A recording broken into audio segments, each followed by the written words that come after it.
Specific properties of charge के बारे में बातचीत कर रहे हैं। स्पेसिफिक प्रॉपर्टी ऑफ चार्ज में सबसे पहली प्रॉपर्टी जो होगी conservation of charge. Conservation of charge के बारे में यदि हम बातचीत करें, कंजर्वेशन ऑफ चार्ज है क्या, इसके बारे में यदि हम देखें तो राइट डाउन करेंगे और फिर इसको समझेंगे कि कंजर्वेशन ऑफ चार्ज क्या है। In an isolated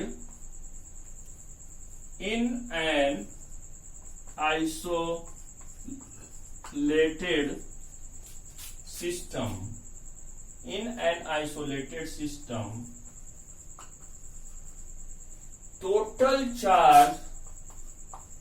total charge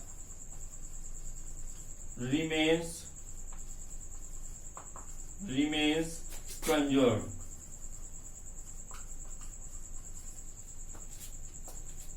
In an isolated system, total charge remains conserved. इसका मतलब है कि इसको R करके यदि डिफिनीशन लिखा जाए, इसको और थोड़ा एक्सप्लेन किया जाए, charge can not be created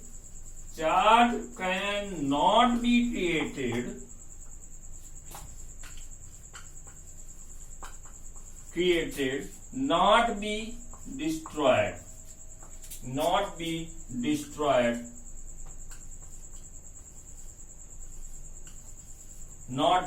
destroyed कहने का मतलब है ना तो चार्ज को उत्पन्न किया जा सकता है, ना तो नष्ट किया जा सकता है, but it transform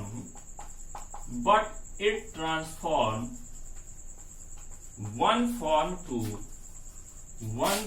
to another form। सिर्फ चेंज किया जा सकता है एक फॉर्म से दूसरे फॉर्म में, एक फॉर्म से दूसरे फॉर्म में सिर्फ चेंज किया जा सकता है। आइए देखते हैं कि टोटल चार्ज किस प्रकार से कंजर्व होता है, कि या कंजर्वेशन प्रॉपर्टी किस प्रकार से कंजर्वेशन प्रॉपर्टी होल्ड करती है। आइए देखा जाए।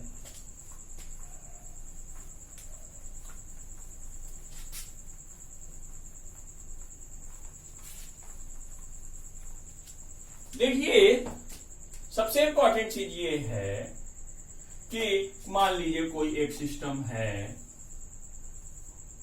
और एक अनदर सिस्टम है।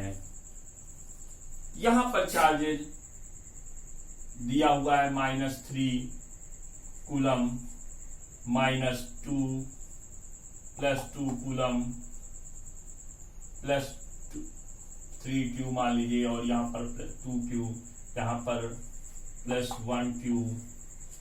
यहां पर आप Q कूलम इसलिए ले रहे थे, कूलम्स में लिख लीजिए, चार्ज में लिख लीजिए। और यहां पर यदि कोई सिस्टम है -2 Q और +3 Q, और यहां पर एक कोई है जिसको आपको पता नहीं है जो चार्ज होगा, तो मान लीजिए Q डैश है। तो टोटल चार्ज रिमेन्स कांस्टेंट का मतलब है कि आपस में यदि हम देखें तो लिखेंगे -3Q +2 Q +1 Q equal to -2Q +3Q +Q dash. कहने का मतलब है कि यदि Q डैश की वैल्यू निकाली जाए तो आपको क्लियर होगा। इस चीज को इधर से इधर ले आएंगे तो -3Q +2Q +Q माइनस का +2Q हो जाएगा -3Q। यदि यहां पर देखें तो 2Q 2 4 8 5 और यहां पर -6, तो -Q बचेगा और ये Q डैश जो होगा वो -Q मिलेगा। यहां पर जो Q डैश की वैल्यू होगी क्या होगी, -Q होगी। कहने का मतलब है कि दोनों सिस्टम्स यदि कंजर्व आइसोलेटेड सिस्टम है और टोटल चार्ज रिमेन्स कंजर्व्ड है, तो इन दोनों सिस्टम्स के चार्जेस को हमने इक्वेट करके और Q डैश की वैल्यू ऑब्टेन कर लिया। यदि इसको और एक मैथमेटिकल यदि हम लोग केमिकल इक्वेशन के फॉर्म में देखें तो वहां पर आपको और क्लियर होगा, क्योंकि वो रेडियो एक्टिविटीज में आपने पढ़ रखा होगा क्लास 10th में। वहां पर आप यदि कोई भी मान लीजिए X235 है, कोई रेडियो एक्टिव सब्सटेंस मान लीजिए थोरियम ले लीजिए या यूरेनियम ले लीजिए, 92 यूरेनियम 235 से जब कोई आप एक अल्फा आप विथड्रॉ कराते थे, निकालते थे, तो आपको मिलता था 90। अब यहां पर मान लीजिए थोरियम 231 प्लस 2He4। तो आपस में दोनों तरफ कंजर्वेशन देखिए, यहां पर कितने प्रोटॉन है, नंबर ऑफ प्रोटॉन 92, यहां पर 92, कितने इलेक्ट्रॉन है 235, नंबर ऑफ ये क्या बताता है आपका 235, यहां पर वेट है, तो ये इससे आपको लेना देना नहीं, number of proton number of electron के आपस में बराबर होते हैं। आपको आगे चल के बताया जाएगा, इससे पूरी आपको मॉडर्न फिजिक्स जब हम डील करेंगे तो वहां पर मैं आपसे बातचीत करूंगा। आइए बात करते हैं आगे, नेक्स्ट प्रॉपर्टीज के बारे में बात करते हैं आपसे। चार्ज कंजर्वेशन की प्रॉपर्टी अभी आपने देखी, अब अगली प्रॉपर्टी जो होगी चार्ज क्वांटाइजेशन की प्रॉपर्टी होगी, क्वांटाइजेशन ऑफ चार्ज। हेडिंग लगाइए, quantization of charge. Quantization of charge. Quantization of charge. All electrons are integral multiple of. All electrons are integral multiple of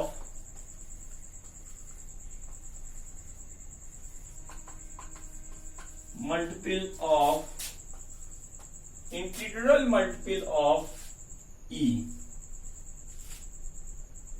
कहने का मतलब है कि Q equal to all charges, यहां पर all charges are integral multiple of E. This will be Q equal to N into E, where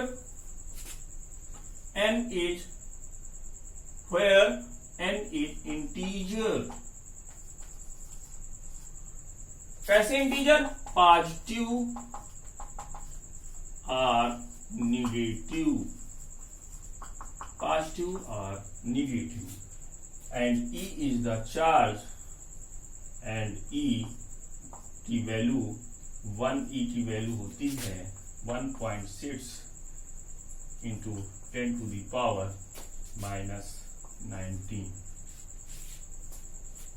1.6 into 10 to the power 19। अब यहां पर एक बहुत इंपॉर्टेंट बातचीत आपसे करेंगे, क्योंकि आगे चलकर कई काफी क्वेश्चंस बनते हैं। तो यदि हम देखें चार्ज और इलेक्ट्रिक करंट पर कुछ रिलेशनशिप है, आइए बात करते हैं। इलेक्ट्रिक करंट और चार्ज पर एक रिलेशनशिप मिलती है और उसकी बात करेंगे, वहां से एक इंपॉर्टेंट फार्मूला डिराइव करेंगे और उसको आगे चलकर हम उस पर जब प्रॉब्लम्स सॉल्विंग सेशन चलाएंगे तो वहां पर जो वीडियो आएगा, अपकमिंग वीडियो होगा, वहां पर काफी क्वेश्चंस आपको देखने को मिलेंगे। आइए देखते हैं रिलेशनशिप, हेडिंग लगाइए, relationship between electric charge and electric current, electric current. अभी आपको हम लोगों ने आपसे डिस्कशन किया है, दो इंपॉर्टेंट फार्मूलेज आपसे डिस्कशन किए गए हैं। हमें इलेक्ट्रिक करंट को डिफाइन किया था। Electric current is defined as charge flowing per unit time. Charge flowing per unit time. Charge flowing per unit time. इसको इक्वेशन नंबर 1 यदि दिया जाए, ये क्या है?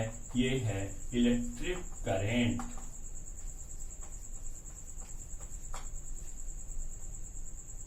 आगे चल के अभी आपने पढ़ा है क्वांटाइजेशन ऑफ चार्ज से। क्वांटाइजेशन ऑफ चार्ज आपने देखा है, क्वांटाइजेशन ऑफ चार्ज Q हमने कहा था integral multiple of E। Integral multiple of E और n क्या है? पॉजिटिव और नेगेटिव इंटीजर्स हैं। तो यहां पर यदि आप देखें तो Q की जगह आप इस इक्वेशन को 2 डाल दें तो आप लिख सकते हैं from equation 1 and 2 we can get, from equation 1 and 2 we can get, then आप यहां पर लिखें तो I इक्वल टू आपको मिलेगा NE upon T। This is the fundamental equation of electric relationship between electric charge and electric current. Electric charge and electric current, यहां से आपने Q इक्वल टू NE रखा है और ये आपको मिला है NE अपॉन T। तीसरी इंपॉर्टेंट प्रॉपर्टी जो कि डिस्कशन करने में जा रहा हूं, उस इंपॉर्टेंट प्रॉपर्टी को जरा देखिए, ध्यान से देखिएगा और आपसे मैं बातचीत कुछ आपसे क्वेश्चन करूंगा और उसको आप कमेंट पर लिखिएगा। कमेंट पर आप सॉल्यूशन देने का प्रयास करिएगा।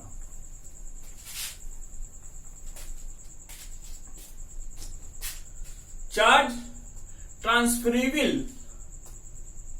जो चार्ज ट्रांसफरेबल होते हैं तो वो चार्ज हमेशा चार्ज ट्रांसफॉर्मेशन होता है। चार्ज स्केलर क्वांटिटी है। चार्ज तीसरी इंपॉर्टेंट प्रॉपर्टी यदि आप लिखें तो स्केलर क्वांटिटी है। और ये आपने देखा ही है कि चार्ज जो होगा वो तो या तो deficiency of electron as compare to proton होगा या excess of electron as compare to electron होगा। चौथी चीज है आपका ट्रांसफरेबल। ये चौथी प्रॉपर्टी है, चार्ज का ट्रांसफर किया जा सकता है एक जगह से, एक सिस्टम से, एक बॉडी से दूसरी बॉडी में चार्ज का ट्रांसफर होगा और वो फ्रैक्शनल फॉर्म में नहीं होगा, इंटीजर्स के फॉर्म में प्लस माइनस में हो सकता है, लेकिन कभी भी फ्रैक्शनल फॉर्म में चार्ज ट्रांसफर नहीं करता।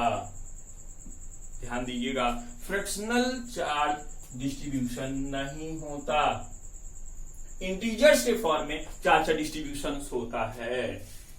इंटीजर्स के फॉर्म में चार्ज का डिस्ट्रीब्यूशन होता है।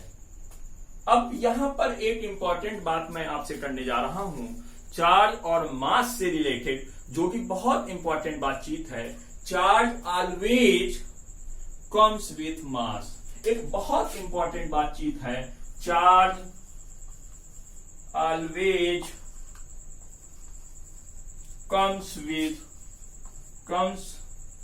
charge always comes with mass,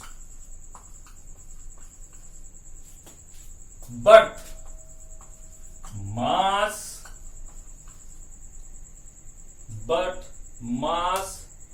does not comes with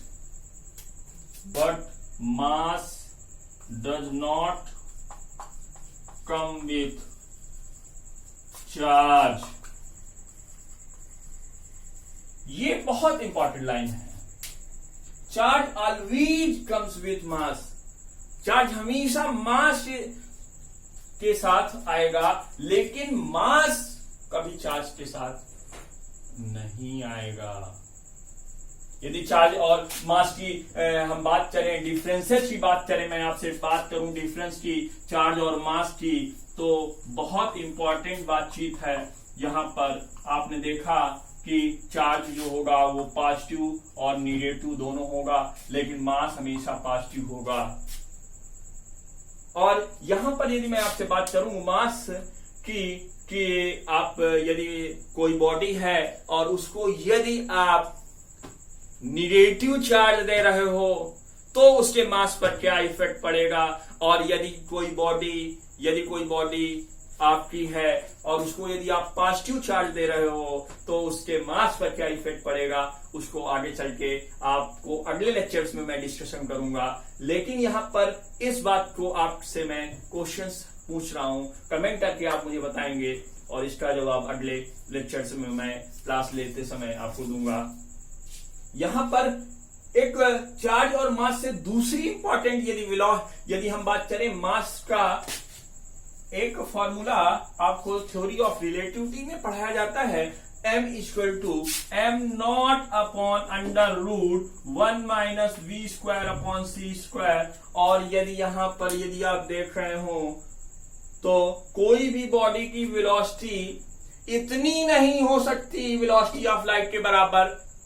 यदि बराबर हो जाए तो सिनेरियो कुछ दूसरा होगा, लेकिन ये आपका m नॉट रेस्ट मास है और ये मास ऑफ द बॉडी होता है। तो यहां पर हमेशा आप देखेंगे कि इसकी जो मास होगा वो मास क्या करेगा, डिक्रीज करेगा। क्या करेगा, डिक्रीज करेगा, क्योंकि ये आपकी क्वांटिटी जो होगी वो आपको बड़ी मिलेगी, और बड़ी मिलेगी तो वो निश्चित रूप से डिक्रीज करेगा। तो एक बहुत इंपॉर्टेंट चीज ये है कि आप चार्ज के बारे में, चार्ज हमेशा मास के साथ आएगा, और but mass does not come with charge. Mass does not come with charge, ये बहुत इंपॉर्टेंट प्रॉपर्टी है ये चार्ज और मास के बारे में, यदि हम बेसिक डिफरेंस जानना चाहें तो। एक बहुत इंपॉर्टेंट चार्ज, आप कह सकते हैं चार्ज इनवेरिएंट प्रॉपर्टी, यदि मैं आपसे बात करूं तो independent of charge, charge invariant का मतलब है, उसको मैं आपके सामने एक्सप्लेन करूंगा। एक महत्वपूर्ण प्रॉपर्टी है इनवेरिएंट, ये जो कि आगे चल के थ्योरी ऑफ रिलेटिविटी में आपको बताया जाता है।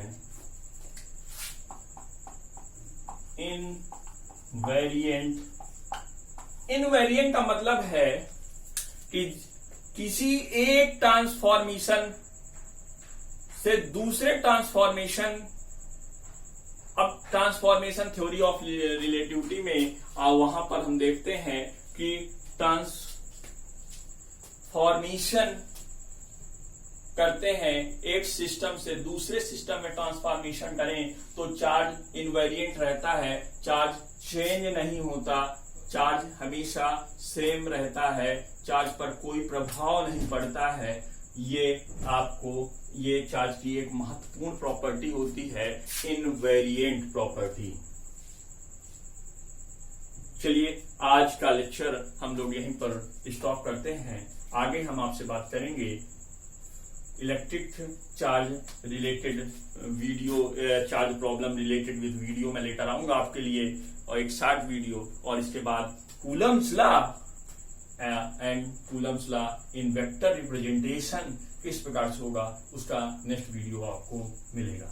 Okay, thank you, all the best.